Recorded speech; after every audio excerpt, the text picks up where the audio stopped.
Čaute ľudkovia, opäť pekne krásne vítam u ďalšieho videjka. U posledného videa z tejto dielne, v ktorej sa pred malou chvíľkou vyliahol Free Spirit číslo 10. Jubilejný a zároveň plnokrvný nástupca rodu Free Spirit, ktorý dostal všetky prednosti jeho predchodcov, dorazil do tejto dielne v tej klasickej farebnej trojkombinácii žltá, biela a hnusná. Prezliekli sme mu kabát, dostal nový modrý lak s katalógovým označením Gejzírovo modrá. To Gejzírovo som nevymyslel ja, to vymyslelo Subaru. Majiteľ toho auta mal tú chuť si vlastne preniesť tú farbu z toho predchádzajúceho auta na jeho budúce, takže sme to realizovali takýmto štýlom. Auto, ktorého vnútorný koncept je v podstate kópiou jeho predchodcov, ktorý profituje zo všetkých tých vecí, ktoré sa osvedčili, bol vlastne modifikovaný len v pár malinkatých detailoch. Jedným z nich je napríklad tento šporák, ktorý je Fungel nový. Je to nový model od Dometicu, ktorý nahrádza jeho predchodcu, to označenie vám niekam dám, lebo si to nepamätám, ktoré už je vybavený piezozapalovaním. Hej, poznáme to všetci, je to takéto tak, áno. Treba to chvíľku dlhšie podržať, kým sa zohrie tá poistka, ale potom už by to ten plyn už by to malo držať, hovorím. Tak, horí, drží. Pánty tohoto dekla sú vzadu odpružené, majú tam nejaký taký ten doraz, ktorý bráni tomu, aby sa to sklo pri zatváraní neplesklo priamo o horáky. A v momente, keď ho človek zatvára, sledujeme, cvakla poistka, ktorá odpojila prívod plynu priamo do horáku. To znamená, že sa vám nepodarí zavrieť ten šporák so zapáleným ohňom. Za mňa pecka vec, veľmi dobrý bezpečnostný prvok. Ak by ste mali tendenciu vymeniť váš starý šporák za nový, preštudujte si najskôr ten typový list, lebo mám pocit, že u tohoto šporáku bolo nutné spraviť ten jeho otvor, tú dieru montážnu, troška malinkato väčšiu ako u toho predchodcu. To len tak, aby sa nezabudlo. Jo? No, máme modifikovaný hlavný ovládací panel tohoto Baikonúru. Pribudol nám sem tretí budík, ktorý vlastne nám ukazuje stav baterky. Jedná sa o dve 100 Ah LiFePO baterky. To už poznáme. Máme tu budík na čistú vodu, špinavú vodu, 12V okruhy, vodné čerpadlo, pár vypínačov a hotovo. Apropos vypínače, tie boli v tomto aute opäť nainštalované také ako u Craftra, čiže je to odberka rada Integroflow, ktorá, ako vidíme, máme tu už vybavené vlastne ovládanie vnútorného osvetlenia tých ledkových pásov spolu s dimerom pomocou tohoto dvojtlačítka. Je to praktickejšie, pretože u tých predchodcov tu bol taký ten stmievací dotykový stmievač, ktorý po tme bolo blbé nahmatať. Takže vyriešil som to takto a prepísalo sa nám to aj na pravoboku toho auta, kde vlastne tým ovládame to horné hlavné osvetlenie hneď vedľa Maxfenu, áno, spomenuli sme Maxfen. A tu máme vypínač od markízového osvetlenia. To markízové osvetlenie je riešené formou vypínača, to znamená, tu si ho buď zapnem alebo vypnem, ale ešte ho viem separátne ovládať ďalkovým ovládaním. Keď odchádzam z auta, zhasnem si, prichádzam k autu, zažnem. Jo? Výduch z bufíka, ovládanie Maxfenu. Máme tu v aute klasické USBčka. Vidíte, že všetky zásuvky sa vlastne zmenili na tú radu Integroflow. V kokpite tohoto vesmírneho stroja sme doplnili vodičovú funkciu tempomatu a ovládania palubného počítača. To znamená, máme tam trošička akože prehľad o tom, koľko to auto žere, kedy budeme musieť tankovať a podobné tieto veci.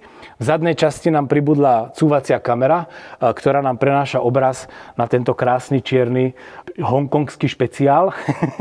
Je to zase čínske rádio, ktoré krásne šušti, ale pekne svieti. Jo? Tak.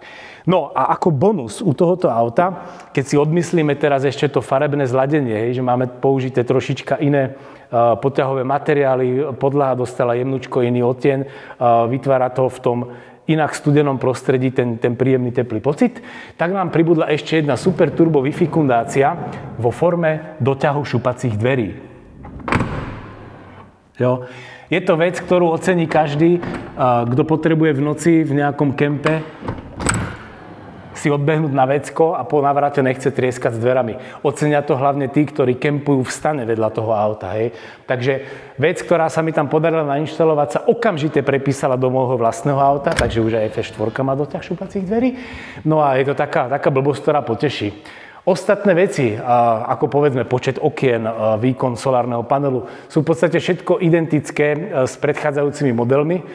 Okná máme v tomto aute 3, avšak dve z nich sú menšie. Tie bočné sú v rozmere 30x50, pretože zákazník ich kúpil ešte predtým, ako prišiel ku mne a inšpiroval sa Spiritom 3, ktorý mal menšie okná, jeho chyba.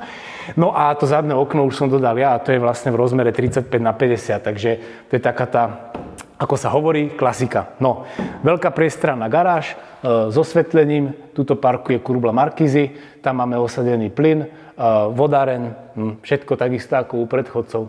A to bude asi všetko, čo sa týka Spirita Desiny, jubilejného kusu, ktorý opúšťa túto dielňu ako úplne posledný.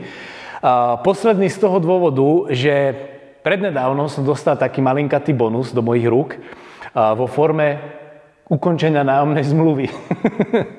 Táto dielňa, táto pekná, krásna, čistá, voňavá dielňa mi bola vypovedaná z toho dôvodu, že majitelia tejto budovy sú zároveň majitelia firmy, ktorá je vedľa mňa, ktorá sa rozrastá a vlastne v priestoroch, kde momentálne stojí toto auto, do budúcna bude stať nejaká technológia, nejaký stroj, olepovačka, píla a tak ďalej. Tam tá stena s tým kvetom života, tá zmizne, tento priestor sa napojí a vlastne bude tu fungovať úplne iná výroba ako tá, ktorá tu bola týmito mojimi rukami. Takže takýto je život. Jak sa hovorí, vo všetkom zlom hľadaj novú výzvu, tak tomu je aj teraz. Samozrejme, pozrel som na internet, zorientoval som sa troška v tých aktuálnych možnostiach, ktoré tento región ponúka a zistil som, že bída bídacká, proste zohnať v dnešnej dobe dielňu, ktorá má zhruba 100 metrov štvorcových, veľké garážové vratá, nejakú tú sociálku a podobné veci, tak je počet týchto hál a týchto priestorov v našom regióne momentálne 0. Ale každé ráno vstávam s tým, že si vravím, že som súčasťou priateľského vesmíru a určite už dnes sa niekde začína budovať nejaká hala nová, do ktorej opäť ja budem môcť ponoriť svoje prsty a realizovať sa a posúvať sa ďalej. Takže nezúfajme, len som vám to chcel dať vedieť kvôli tomu, že ak ma tu navštívite po novom roku, tak na tých dverách už nálepka Nomad Camper nebude, hej. Ja vám dám určite medzičasom vedieť, nejak cez Facebook alebo Instagram, kde sa nachádzam, čo je nové, ako sa vec vyvíja a ide sa ďalej. FS Desina je hotový, zajtra zažehne svoje triskové motory a vydá sa smerom na Slovensko. Odkiaľ prišiel, tam sa aj vráti. Jeho pretypovanie na auto obytné prebehne normálne legálnou cestou slovenskými úradmi. Už máme prešlapanú cestu, vieme, ako sa to robí, vieme, aký je postup, takže myslím si, že to pomôže aj mnohým z vás, tým, ktorí už máte prestavané auto na Slovensku a potrebujete už len doťuknúť tú poslednú legislatívnu zmenu, alebo respektíve tú papierovú zmenu. No a to bude všetko, ľudkovia. Sme svedkami veľkých zmien. Tí, ktorí ste so mnou v tom od začiatku, presne viete, čím všetkým som si prešiel a akým spôsobom ten vesmír vytvára medzi nami tú interaktivitu. Ja vám za to ďakujem, prajem vám všetko dobré, opatrujte sa, držte sa a už čoskoro sa dúfam uvidíme z priestorov nových. Takže zatiaľ čus.